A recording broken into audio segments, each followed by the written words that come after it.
Hello, and thank you for spending some time with us to learn about Amazon ElastiCache, AWS's high-performing caching service, all in memory and compatible with popular open-source Redis and Memcached.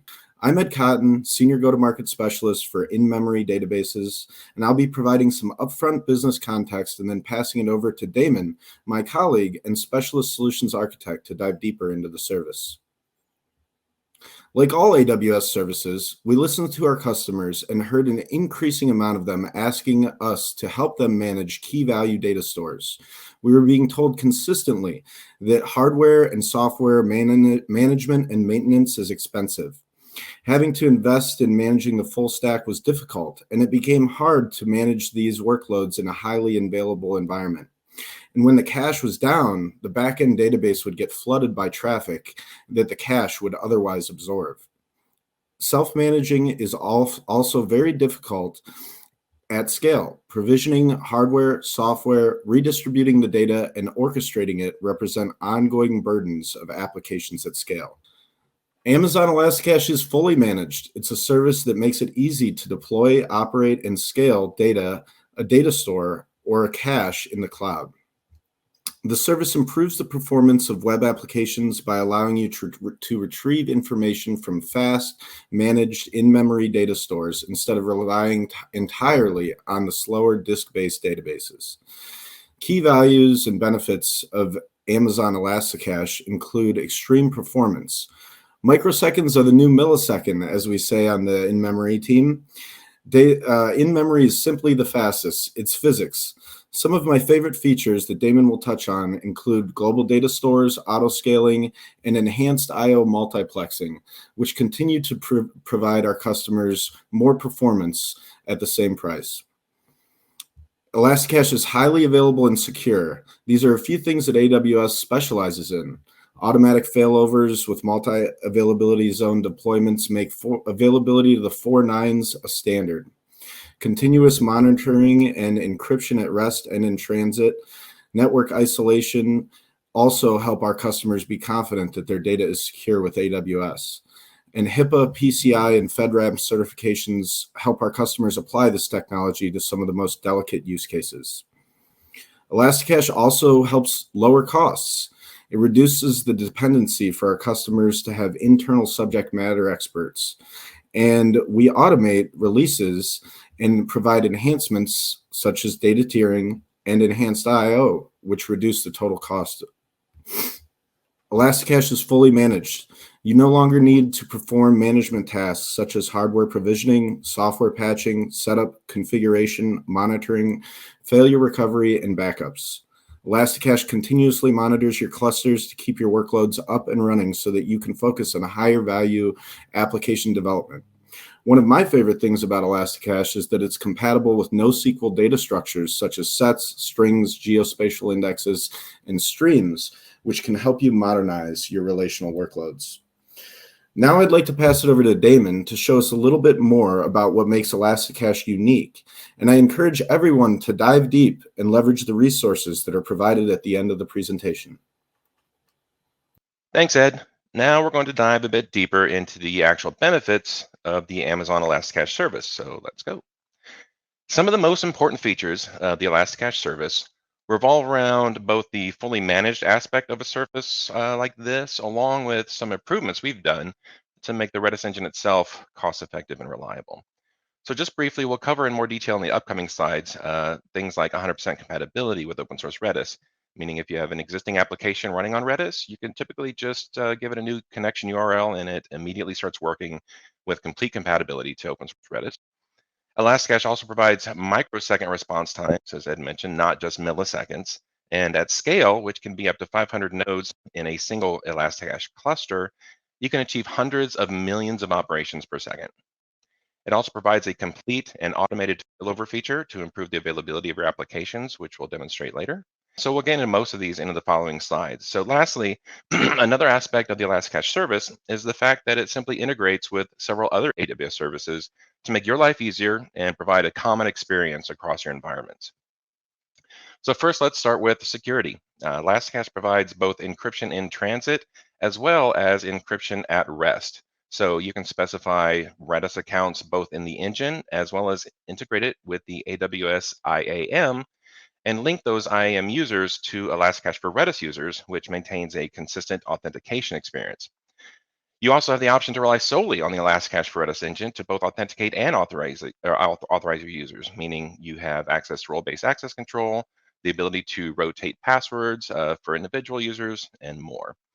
And because ElastiCache actually runs within a customer's VPC, you can leverage additional security aspects like the AWS security groups, which act like a virtual firewall, and the ability to control which subnets your ElastiCache nodes are deployed to, providing additional control and security. Something else that is nice is you can detect when a Redis user fails to authenticate. So they try to run a command they're not supposed to even, or they try to access a key they're not supposed to. In these instances, you can simply log the attempt to Amazon CloudWatch and then get notified via Amazon SNS in near real time as well. And the ElastiCache service, as Ed mentioned, has also been certified or is compliant with several programs and privacy regulations as well. Now, I did mention AWS IAM earlier, but that was from a Redis user or data plane access perspective.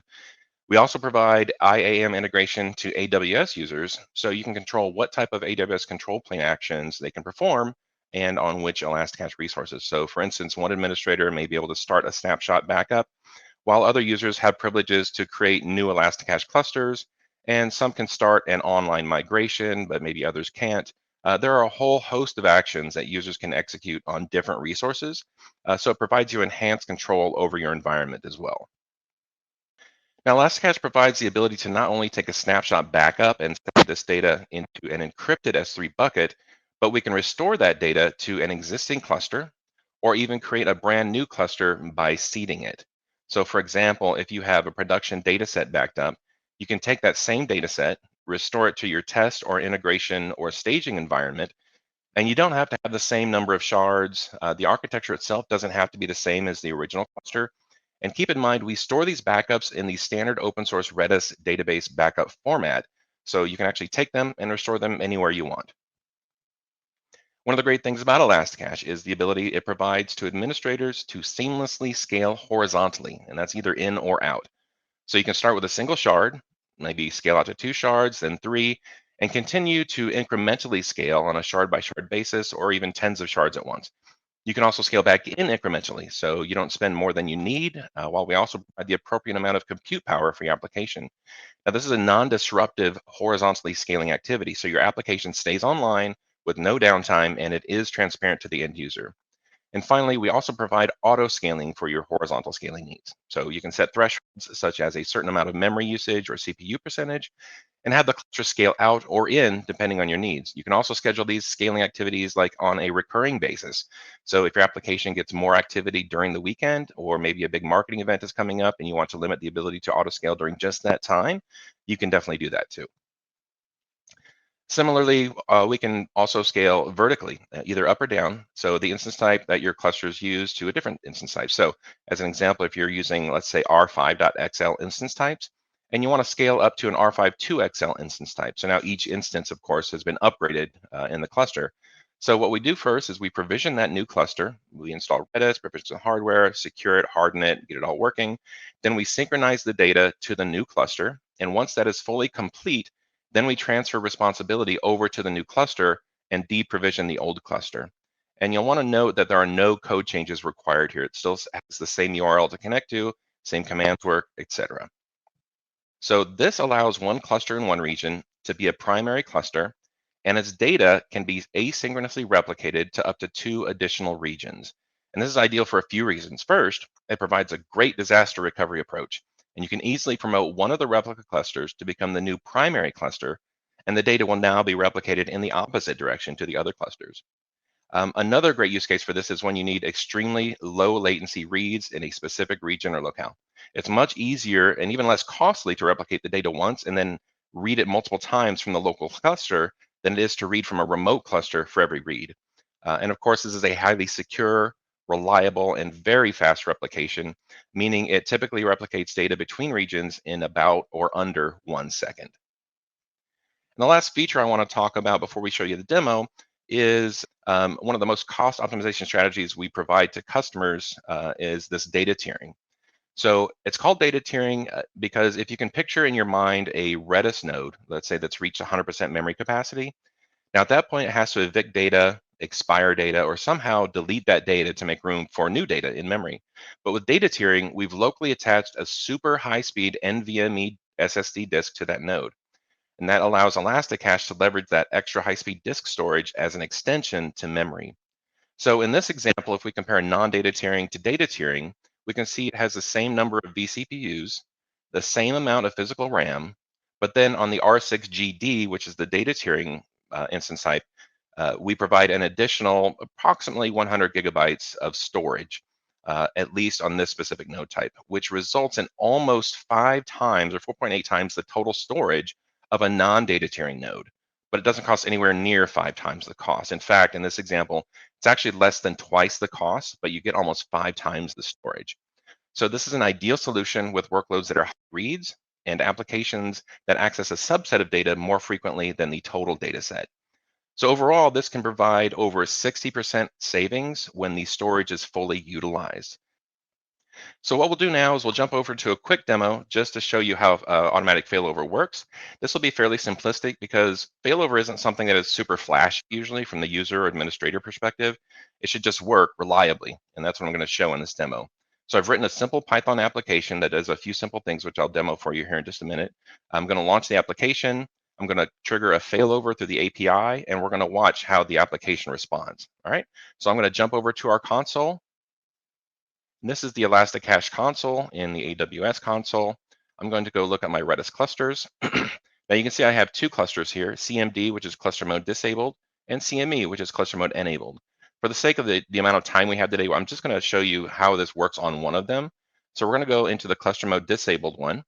We're going to copy the primary endpoint URL to it. Now I'm going to slide over to my actual demo environment. And I'm going to show you two different functions here, the basically the meat and potatoes, if you will, of this demo. So the test write function will write something to that node that we're connected to. And if it fails, it'll try again. And the test read runs immediately after the test write, and it will show that we are successfully getting the value that we just wrote. So that kind of shows that we're reading and writing consistent data, and that data is being persisted even through failover.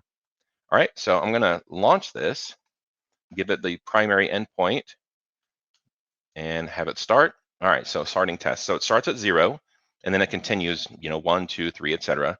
Now it's talking to one node. It's setting a value, and it's getting the value. What we're going to do now is we're actually going to cause this to have a failover. So you can see right now, CMD002 is the primary. I'm going to select that primary. I'm going to click failover primary. It asks for verification. I type it, click failover primary. We'll jump back to the demo, and now you can see, oh, we're getting a connection error. So at about 29 minutes and 45 seconds after the hour, we get our first connection error. The last thing we did was we wrote the value of 12. We're getting several connection errors every second, and then we'll get several timeout errors, which are about 5 seconds each. And depending on what's going on in the background, we may be testing for false negative or maybe jittering on the network or something. We want to make sure that system is down before we fail over to the new system. We don't want a false positive or something. So as you can see here at 16 after the hour now, at 17 seconds, now we're setting to 13 and we're getting 13, setting 14, getting 14. So you can see from about 45 seconds to about 16 seconds, which is about 30 seconds for this failover to occur and then start working again. Now this works both in cluster mode disabled and cluster mode enabled. And you're going to get varying failover times depending on your DNS settings, your caching, how your cluster is set up, whether you're running cluster mode disabled or enabled, several different factors, but usually you're going to see about that time or shorter for failovers. So again, the data has been persisted and we're still accessing the same data. Failover has occurred in the background, nothing that the user or the administrator needed to do, and everything just keeps working. And so I'm going to show you a few resources here you can use to get started. The first is you can find out more about the ElastiCache service itself. And then we have a specific getting started page with resources you can use. And then the third one is a dedicated on-demand learning path on our website that provides several hours of video to help you get up to speed with both ElastiCache and the Redis engine. Now with that, on behalf of the entire ElastiCache service team and all the teams at AWS, I'd like to say thank you for joining us for this session. Encourage you to reach out to us with any questions you have. We're here to help succeed on your cloud journey, and we look forward to talking to you soon. Thank you.